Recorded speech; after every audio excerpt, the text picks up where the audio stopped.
call that a lot of crap calls. So, if like the sick patient. I gotta make sure. Well, this is definitely one call that, needs to be. Yeah, I had one yesterday, she was diagnosed with regional Does it have to pain record your disorder. presentations? As long as it sees what's going on. I'll have to run it through. That's what she said she had. All right, guys, we're ready to Regional get started. pain disorder syndrome. What is it? I don't know if I kicked in the shin, but regional. It's a nut job, yeah. She's psyched. All right, guys, are we ready to get started? Orthostatic Yes, tachycardia okay. Let's go. syndrome. Warren. Referring to syndrome. I'm sorry. Get started. All right, guys. Thank everybody for being here. Everybody knows McCoy Pittman. I'm gonna go over a myocardial infarction imposters. First thing I'm gonna do is I'm gonna go over what an EKG is, how to appropriately attach it, and then we're gonna go over some imposters, and then we're gonna go over other things that we might wanna look for and be careful of. Doesn't necessarily mean they're imposters, just other things we may want to note. After class, I hope you get a better understanding of these imposters and the conditions that can cause ST segment elevation and or depression and cause symptoms that may act like a heart attack for these patients, chest pain, shortness of breath, things like that. Alrighty. Make sure, doesn't matter if it's an imposter or not, always treat your patient and their symptoms. Period, the end. Because do we have infarctions that are not STEMI? Absolutely, in STEMIs. Okay. Here we go. Alright.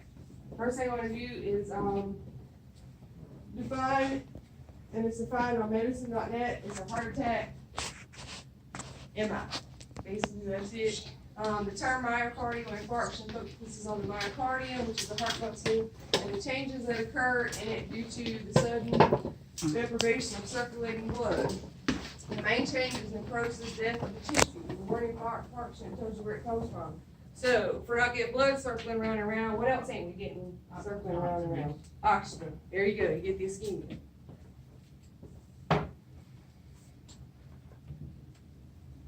How do you say that Latin word?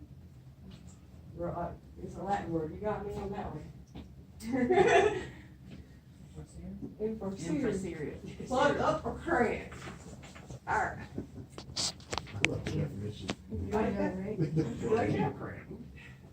Plug up or cramp. Alright. EKG, what is the EKG? It's electrocardiogram of the heart. So we're looking at electrical activity of the heart, right? So when we see that come across, it's electrical activity of the heart.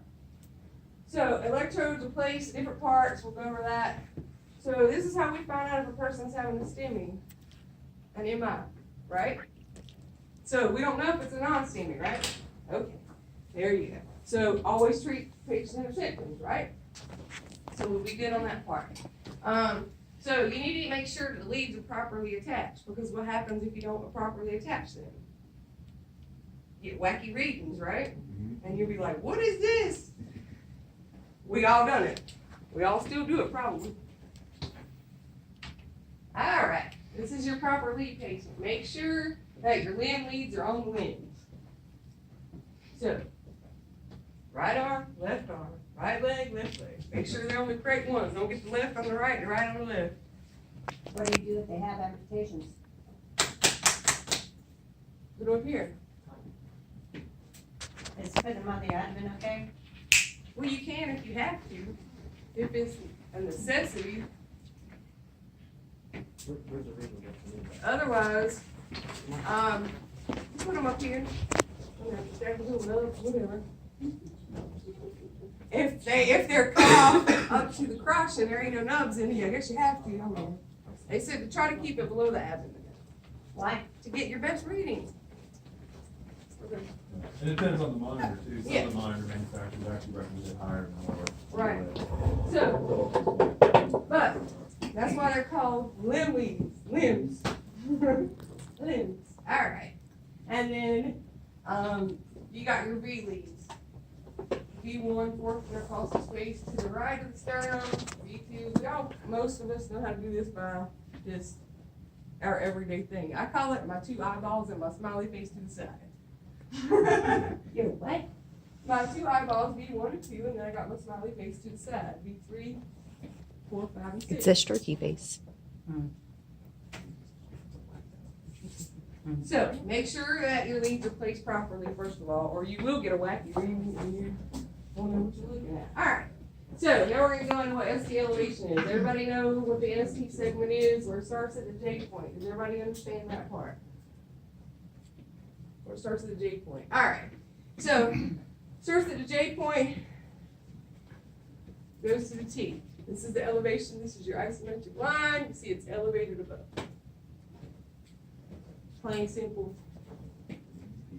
Easy peasy. If they all look like that, it'd be great and very low. Alright, so this is your depression that you're gonna get in your ST segment, which can be reciprocal changes, or if it's in your V leads. Keep your eye on these V leads, guys, because if you get depression in the V leads, what do you wanna be looking for? Posterior tuning. That's correct. So, there you go. Alright, progression, it just shows simply how it starts off, how your heart's normal, and then how it gradually goes to the infarct.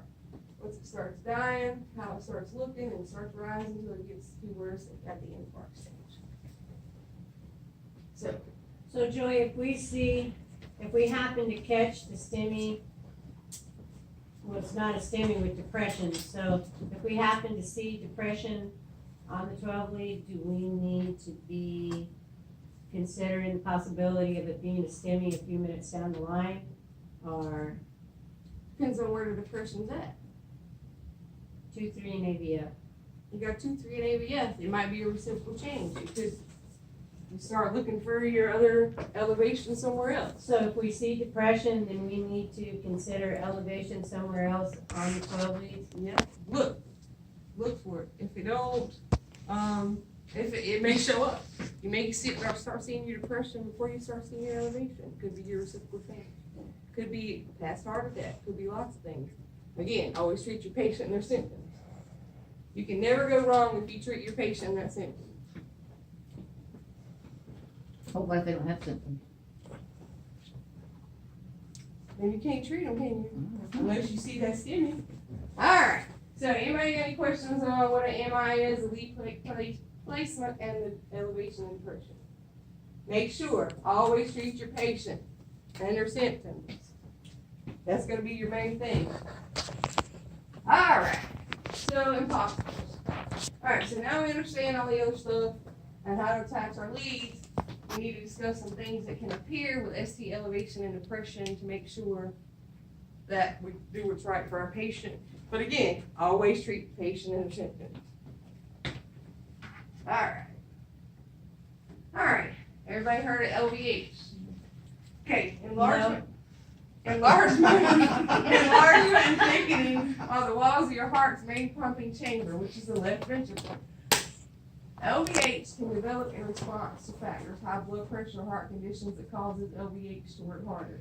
So, what about these young athletes? We might see it in them Is it because their heart pumps harder because of their because they work Exercise. out. They exercise. Does They that do all give- these things. Does that give the meaning when you exercise, your waist heartbeat's a whole new meaning? It does. It does. Yep, sure enough. Alright, so everybody knows what LVH looks like. Anybody not understand what LVH looks like? Alright, so the most commonly used is the Sokoloff line criteria, which is what I learned in school. It's your S wave and V1, and then your tallest out of 5 and 6 have to be whichever one is tallest, 5 or 6, added to V1, you get 35 or more. That's considered LVH. Which me personally, when I look at this one, I don't even have to count them. They all meet together, and I'm like, all right, LVH. So, there you go. Everybody understand the LVH? If the patient is having LVH and it's just LVH, do they have like chest pain with it or shortness of breath with it? Or it's just, the only way the patient knows they have LVH is if somebody runs a 12 lead and tells them? Pretty much. And their And do I history of even high look blood at pressure. LVH if they don't have any elevation or depression? No, I don't even look at it. I'm just like, all right. But you guys see how causes the elevation there. Or what appears to be elevation, but it's really not. Everybody see that? Get it? Got it?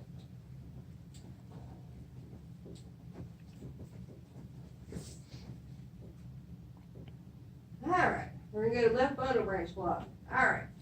Bundle branch block, conditioning where there's a delay in the blockage along the pathway, the electrical impulses travel and make the heart beat, okay? Everybody got that? You know, it goes from your SA to your AV, bundle of his.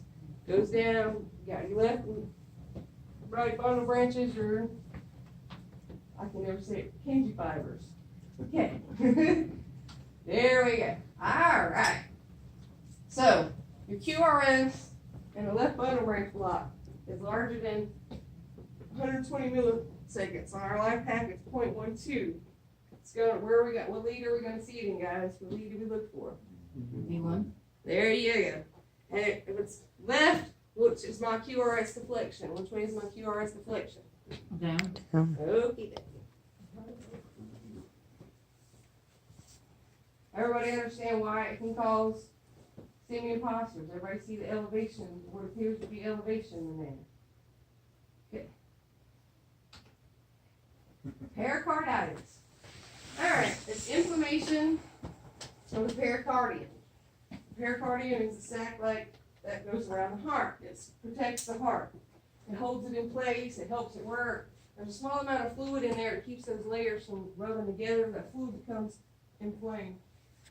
Pericarditis, chest pain. You'll have chest pain with it from that going, from everything rubbing together. So it's really big that see when they lean forward, it stops because they're relieving that pressure from leaning forward. So what is something common, a vital sign with the heart that you think that we will see when somebody has pericarditis? Think the heart rate's gonna go up, down, stay normal? It's gonna increase. Why is it gonna increase? Anxiety. Anxiety, pain. Would they, Joy, I didn't mean to interrupt you. No, you're guys. fine, baby. Would they present with almost flu-like symptoms if they have pericarditis, since pericarditis is an infection? Would they run fever? They could, it depends on how far along the pericarditis is. Nauseous, vomiting? You could have any of those. They'll be they can be cool, sweaty, Cold, sweaty, gray. Gray? Gray. Yep, they can have all the perfect symptoms for you.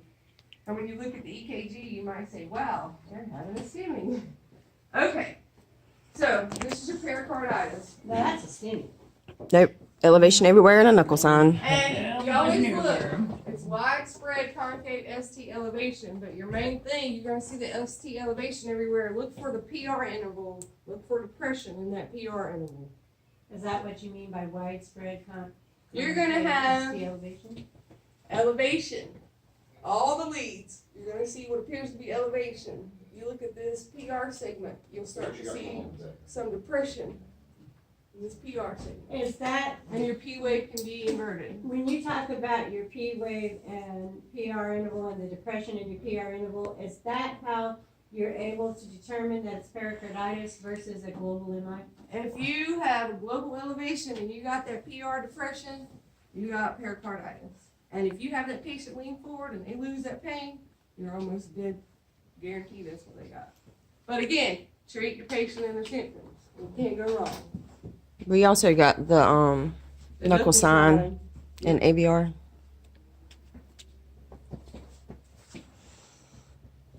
You guys see AVR? And how it looks in there? Which we don't use AVR, but it's very helpful in certain situations to know these things. Alright, that's what I'm talking about with your PR depression and your ST elevation. You see how AVR is? You got the PR elevation.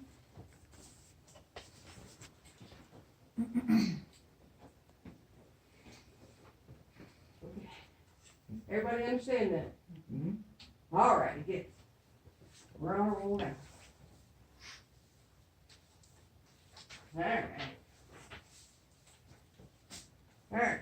So, we're gonna go over a benign early repole now, but real quick, you're gonna see a fish hook when we go over this. And that's how you recognize a benign early repole, but you'll have elevation in most of these too, and a lot of people think it might be keratoconus, but it isn't because you have the fishness in the benign early repole. Alright, it's a term classically for ST segment elevation without underlying disease.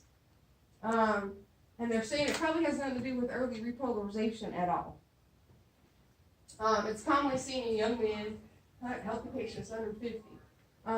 And they're thinking now, sometimes they're just calling it early repole because sometimes it is not benign in people over 50. But when it's benign, it's usually in people under 50.